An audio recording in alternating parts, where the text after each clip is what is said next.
Joe, I got to say, I'm not sure I completely agree with what we opened with here. I don't know that it went much smoother than last year. It probably did go smoother than last year by default because the curb didn't come up. But then again, that's a very low bar to be set. And Seth agrees with me here, I guess. Second straight year, we have a sour ending at a track that shouldn't be on the circuit, but Positives Reddick was a class of a field. I know we'll get into him a little bit later on as well. I frequently say on this show, when something happens that I don't like, or it's a very frustrating time to be a NASCAR fan because something's going the direction that you don't like. I'm not going to say who cares or I don't care, because if I didn't care, I wouldn't be talking about it right now. But I really am at that point today. I was part of the crowd this week that was reminiscing on the Brickyard 400, and all the great memories of that race. I know most of them came before 2008.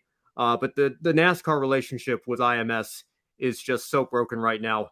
There was a great point that people brought up as well. Kobe, like you were mentioning, everybody's begging for the Brickyard 400 to come back, but at the same time, do we really want to go back to a race that typically was a little bit lackluster, that only put 40 to 50,000 people in the stands at best when the track holds 6 or 7 times that at full capacity?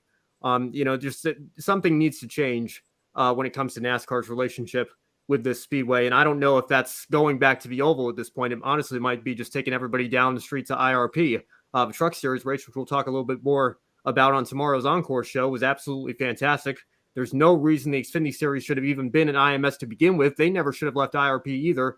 And the Cups, what was Joey Logano thinking going 5 wide into a 90-degree right-hand corner on a restart down the main straightaway, going the wrong way at IMS? And I have to say as well, the IndyCar race, was not that great either. It wasn't terrible by any means. At least it was, a solid, competent race that we saw. But, can you really think of any great memories that have been made on the IMS road course aside from the first year when Sebastian Vettel stalled at the start and there was a massive crash when they tried the standing start on lap 1? I think the IMS road course was obviously finished to bring Formula One to the track. And now Formula One, they've been gone for a decade and a half. Joe, like you mentioned, they have the race at COTA now. They have a strong presence in the United States anyway. Maybe the IMS road course as a whole has outlived its purpose. But, NASCAR, if NASCAR is going to be at IMS, they should be making left turns on the oval. It was just absolutely pathetic this weekend. And, that's why I say, did they make the right call? I can't even blame Ross Chastain, because if that's an option to shortcut the course, I can't blame him for not wanting to be in the middle of all that destruction and carnage going into turn 1 when drivers are taking it 5 wide. So, did he cut the course? Did he break a rule? Yes. So NASCAR got the call right. I do agree with you, Kobe, that they should have made the call a little bit sooner than they did. But at the same time, I can't blame the guy. I wouldn't want to be going down into turn 1 with the so-called 40 best drivers in the world doing what they were doing today either.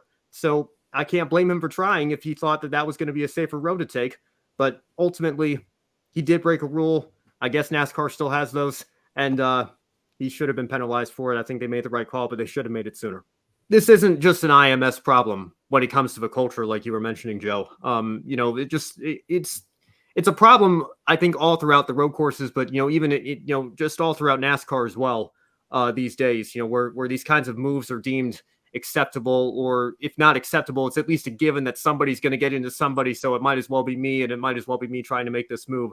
Again, Logano was the most egregious, but he was far from the only one. And even though the first stage went caution-free or whatever, like you were saying, Joe, it's how many cars do we see spin off? Obviously, on a road course, if somebody can get going, it gives you the freedom to not go full course yellow. But it wasn't exactly super clean either, as the caution laps or lack thereof might suggest it was. I think that it's, like I said, it's been a problem for a long time. It's not just the fault of the IMS road course.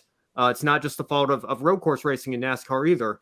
It's more of a culture problem that we've created. And I think that the emphasis on winning above all else, and, winning by any means necessary, because you're probably not going to get penalized for rough driving.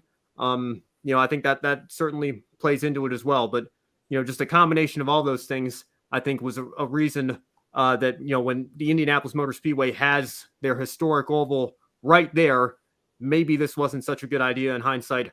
But again, I could keep going about how I feel about how this race went, how last year's race went, how the Brickyard 400 went post 2008, post the tire fiasco. It's just, I don't want to monopolize our show, but it's very very frustrating to be sitting here as a race fan today and look at NASCAR's broken relationship with IMS and all the factors that have led to it.